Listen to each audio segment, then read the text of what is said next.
When did you switch, in the game from being a gay boy in the game to a trans girl in the game, and how did that change look for you? Being a gay boy was so much harder for me than it was as a trans person.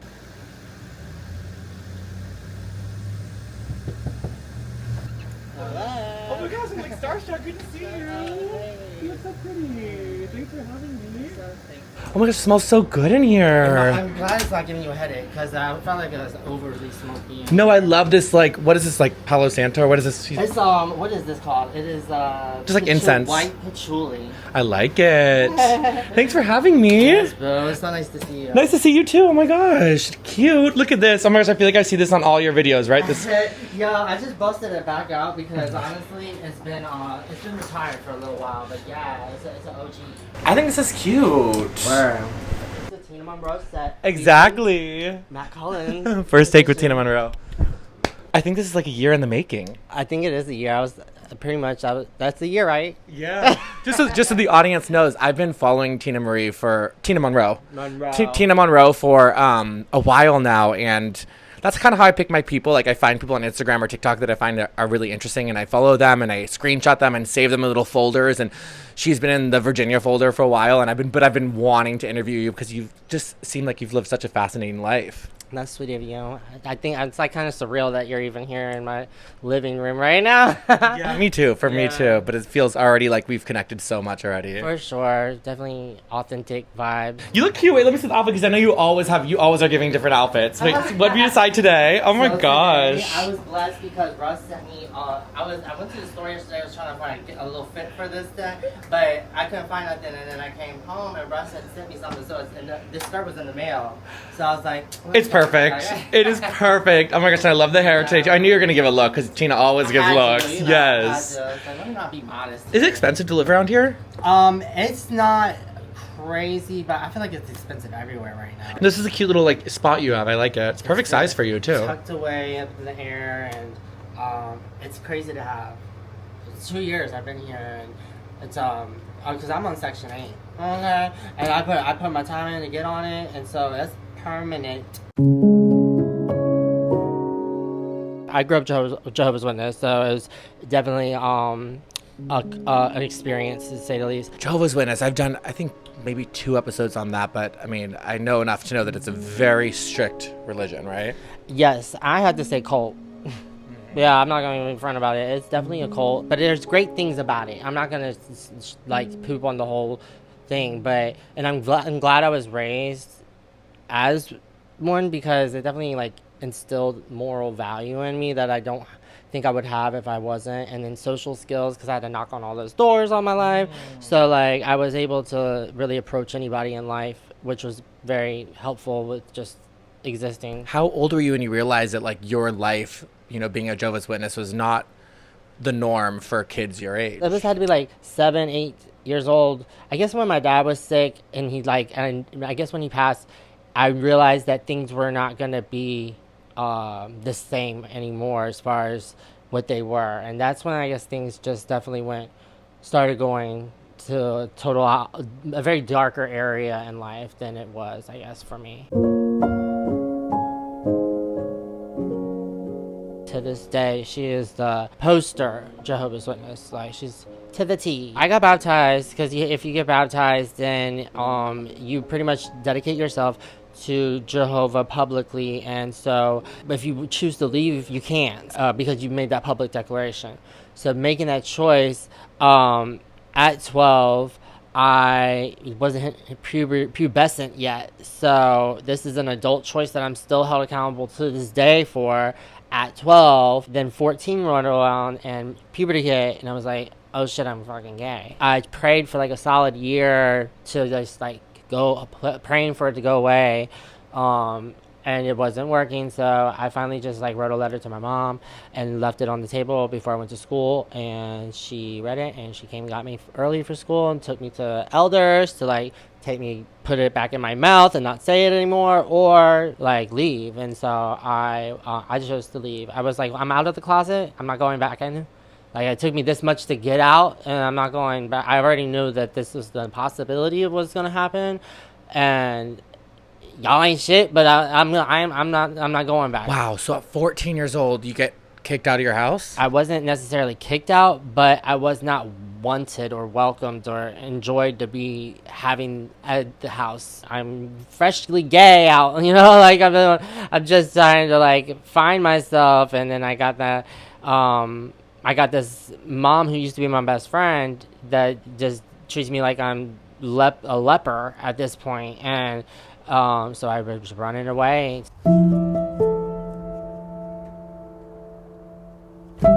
That in itself put me in a scenario at a young age where I had a really traumatic moment happen for me. I guess I want to share that with you. As long as you feel comfortable, of course. Okay. No, so when I was 15, I had a friend in high school. I'm not going to name drop him, even though I told him I was going to name drop him. I was like 15 and he was 16. I was a freshman, he was a sophomore. My first gay friend, my first gay creature that I've ever seen in my life. We were extremely toxic for each other. Long story short, I was like, girl, well, how do you have money? We were in high school, we can't have no job and girl sex, So once he taught me that my body could make money, it was a wrap. I was like, oh, well, this is my bank. Like, this is my backup plan at all times, And so that mentality kind of just stuck with me. I was ended up being locked up in juvie. I didn't want to be in juvie. I had my first trick. I ended up snitching on the trick. It escalated to a military court. He was a master sergeant in the Air Force. Short story long, he ended up taking his when it was found out that he was going to be guilty for soliciting a minor. It's something that I did feel guilty for a long period of my life until I got older and I saw things from a different eyes, like me closer to his age and looking at people that were my age, and I'm like, okay, we already know what time it was. Like, you knew full well and you played with fire and you got burned, and that's unfortunately what happened. So, but as a teenager in your 20s, I was a lot of drinking and just feel guilty and feeling like I killed him. It felt like a Lifetime movie. Because here I am, like, I was just not, but a few months ago, knocking on doors, not out of the closet, not living this polar 180. Like, now I'm in the military courts and for soliciting, and like just total opposite direction. And once she said he passed, I was just like, this is a movie, but it wasn't. I'm glad that it happened. I'm glad that it's over, but I'm glad that I got to say something about it, because I don't talk about it like really at all. So you still carry a little guilt, or not that you should, but do you? Guilt is an optional emotion, and I definitely will take that to my grave. It's one of my life mantras, and it's just more so the empathy that I have for his family than anything. It's like him, you played a game, touche. So, but with his family, it's like they didn't really have any say in that. So I do feel for them for their loss, but I'm not guilty. I don't feel guilty anymore by any means, which is nice to be able to say, and less alcoholic behavior because of it. Must have been such a different, like you were saying, it must have been such a different life from Jehovah's Witnesses, buttoned up, life to, the game. Worldliness. Yeah. What was that like? You had no other choice but to go that direction, because here I am. They don't want me. Jehovah's Witnesses don't want me. I was mad. I was like, so I was the best child you could really have ever had. I was very unjaded and just very loving. I still am, but I'm very guarded now, of course. Do you resent your mom for that upbringing, and because do you feel like she is the reason why your life took that turn? No, and when my mom watches this, because I know you're going to watch it, because I know you watch me, but I don't resent anything about you, and I don't have any anger towards you. I just want you to and be loved the way that you deserve to be loved, and I'm here whenever you're ready. So wow, that is beautiful. And you guys don't talk at all now, right? No, we don't at all. Does your mom live in town too? Yeah, she's always lived in town. The last time I seen her, I was passing by through with my sister's house. I was just picking up something that she printed out, and She's just not the same, unfortunately. I'm sorry, but she's just she's anybody that whoever she is now, I don't recognize her. Does she know that you're trans now and stuff? Yeah, because I was there. She seen me. I feel like every time she saw me too, I was like not. I was like giving drag queen that day, and like I was so like irritated with that. You know what? She sees me online. I know she watches me. She'll accidentally like one of my shits on accident, and then I'll go back and look at it like, did I see that right? Tina, right? My mom's name's Tina, right? Tina's You named yourself after your mom? yeah, I did. Tina is my mom's name, and Monroe is my dad's name. So it's like homage to the lack of their presence in my life. So I'm kind of just giving them relevancy with that. Tina Monroe is definitely not gonna be here every day for the rest of my life. It's just more so like a therapeutic personality, like coping mechanism. So Tina Monroe, that's not going to be your name forever. No, actually, like my professional name is Remington Travis Ballinger Wright. How old were you when you decided that you wanted to transition? Honestly, I didn't really even. I was kind of like a closet trans in the beginning, because I would have the full makeup, hair on and everything, and then I would be like, I'm not trans, like it's just like I'm not, that's not me. 2020 is when I started pumping the moans and didn't look back, so it's been 5 years. That's crazy. Do you feel good? I feel like me, so like I definitely feel good. Well, I'll always be Travis, but at the end of the day, like meek Travis who's angry, and that's just not me no more, and now it's just evolved. When did you switch, in the game from being a gay boy in the game to a trans girl in the game, and how did that change look for you? Definitely different. It's just it was definitely a different game. So like, yeah, different type of demographic that you're dealing with, and a different kind of role that you're playing, and different types of respect that you get, and or that you have to set to get, and night and day. Like being a gay boy was so much harder for me than it was as a trans person. As a trans woman, I just I embodied the mommy vibe. Like that's what they wanted to call me. So at first I was like, oh, leave me alone, like mommy, I'm not your mom. Now I'm just like, yes bitch, I'm Miss Mommy. So give me what I need, bitch. Yes. And then I'm running with it, because at first I was like, I felt awkward, like with the whole not dom vibe, but just like bossy, like brat kind of like entitlement. But now it's just like they want that shit, and it's like, why the hell wouldn't I just milk that shit for what it's worth? So that's what I'm trying to do every single day, is just be the best boss bitch to these little fucking bum ass dudes out here. Wait, that's actually interesting. I wasn't thinking your answer would be that, but it's actually really interesting. So the guys that hire you kind of want to be like more submissive to you. Yeah, for sure. They definitely, and then even if they don't say that, I can keep that energy, and they'll eat it up. They're disrespectful. They're dogs. I ain't trying to be like that, but I am actually trying to be like that, because most majority of the men that are like trying to holler at me are just like no manners. So I had to filter through that with that bossy energy. Otherwise, it would be a whole different story. I was telling my friend, I've been in the game for 20 plus years, and I've never been assaulted. So, and I'm trying to I feel bad for that people that have been, but I haven't. And that was because I was always rude and snotty, and I always kept that energy. But didn't give an opportunity for someone to take advantage of me. I'm also surprised that there's enough clientele in this small town. There's not. No, that's dry. Everybody's broke, and it's exhausting trying to play with these bums. So it's not my career by any means. I'm just always available to get a bag that is comfortable enough for me to get. If it's doable, I'm gonna get it.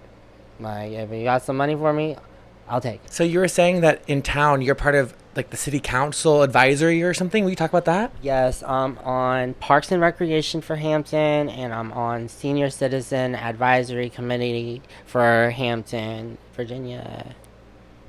And that's really important to you, right? It's a big part of your life. It definitely has been a learning experience. It's definitely been a new chapter of my life. Opened my eyes just knowing that like I can be more powerful than I gave myself credit for, and we can all be more powerful than we give ourselves credit for.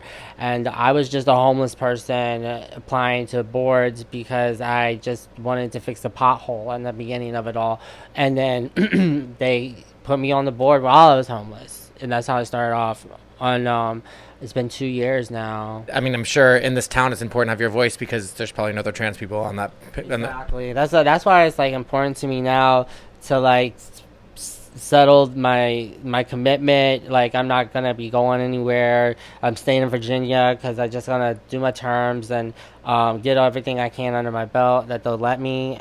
While they'll let me on and where I'm at, I'm gonna show up just because it's like it's a responsibility at this point. I've been here in my home for 2 years, but prior to that, I was on the street for 8 months. Sleeping on bus stops, like the real deal homeless, pushing my bags on the street. Very humiliating, very like eye-opening of what's important, and I wouldn't change it for the world. Like I needed all that. It was definitely appreciated. Like as a big like level up for me going through that and getting out of it. You know what? One of my favorite things about you is I feel like you take all these hurdles in your life and then you look at them as blessings. And it's really inspiring because I feel like, you know, all of us go through hardships, maybe not as hard as you've gone through, but we can play like the victim to them and be like, oh, like, why does this happen to me? Like, oh, I'm so mad this happened to me. And like the things that have happened to you have been pretty intense. And like the fact that you look back at them and you look at them like as blessings, like that's just so beautiful. Thank you. You're such a sweetie. Thank you so much. No, I mean every word. Like it comes naturally because I really feel like, I don't know, your story. I was thinking of my audience, and I just think there's going to be so many people out there that maybe are going through one of the 10 things you've gone through in your life, and like they're going to watch your story and see what you're doing now and be inspired by your strength. You know, it's really. I thank you so much for sharing your story because it's vulnerable and it's scary. Thank you for just letting me, because I've been needing to get it off my chest, and I don't really talk about it because it's I don't want to resonate in shit that doesn't serve me, and I don't recommend anybody to do that, especially if you're homeless. Like if you're homeless, it's tell yourself, this is what I did. Look at it from a different point of view. So when I would get on the bus and the bus driver would be rude as hell to me, I would tell them, you know, I'm just doing research. You're not homeless. You're just doing research. You're just getting the knowledge that you need. So when you do get yourself in a better situation, you got all that street education that you can't get at any university. The street experience is a priceless thing to have, and if we just come together, you know, I'll do the heavy lifting, and then you get the logistics down for me, okay? Thank you so much for today. It's been so nice. I love you. Thank you. Oh my gosh, it was amazing. Even better than I expected. But I knew it was gonna be great. But it was so good. Yeah, it was very, very natural. Yes. Okay, let me stop this. Bye. It was so nice to sit down with Tina Monroe and to spend so much time with her because I had followed her for probably years at this point through Instagram and TikTok. She's always posting content. So if you're interested and want to follow along with her journey, make sure to follow her because it's a good follow. But I've been following her for so long and been so curious to learn more about her story because she didn't share too much of her story on her own socials. And it was just such an honor to sit down with her and to talk with her. I mean, she's lived through so much, and I just feel like she's in such a good place right now and really thriving, and it was so great to see. She's truly a warm person and always been so supportive of me and of Sloan too. She's always so supportive, commenting on all my things and on Facebook. She's just been such a nice person, and I just feel so grateful to have met her and that she's in my life now. She kind of reminds me of some other interviews I've done maybe earlier on in my series, but it felt really like coming home to my series to talk with her, and it felt, you know, like familiar territory in that way, and it was a really special time. I'm actually, if I could show you right now, I would, but there's stuff everywhere because we are packing right now. We leave in like 4 hours for our trip. We'll be gone for a full month, which is just so crazy. I'm like, I don't think I've ever been gone from LA or from my home for a month. So this will be the first of that experience, but I'm really, really excited. Me and Sloan both are really excited to just be away. I'm really hoping to find some inspiration when I'm gone and just like, you know, find some new things about myself. And I don't know, I think traveling is so good for the soul. So I'm really excited to go and to meet some people. I have some amazing interviews lined up, but I'm still always looking for new stories, especially in Thailand. I feel like Thailand, we're going to be there for like 2 weeks out of the month. And I'm so excited because I just feel like there's such a big community, you know, of gay people and of trans people and of really just everyone in our community. I'm just excited to dive deep into that. So if you live there and think that you would make for a good episode, make sure to email me and we can try to figure something out. I think I'll be in Bangkok for most of the time. So if you're in that part of Thailand, make sure to let me know. Yeah, I hope you're doing great, and I'm thinking of you and sending you my love. Thank you so much for watching as always, and I will talk to you soon with another episode. Okay, bye.